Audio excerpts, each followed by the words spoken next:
So ipapakita ko ulit sa inyo guys yung kaibahan ng Pinoy at saka yung may nabubuo talaga na sisiw.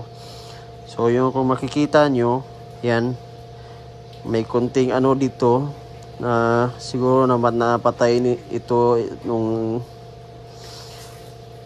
siguro may mga ika-12 days siguro or 13 days namatay siguro yung sisiw sa loob, yung embryo.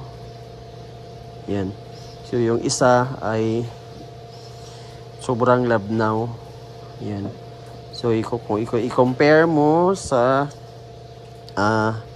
yung may laman ng sisiw, yan yung kaibahan. So madilim na, yung makita mo na lang is yung air socket, yun.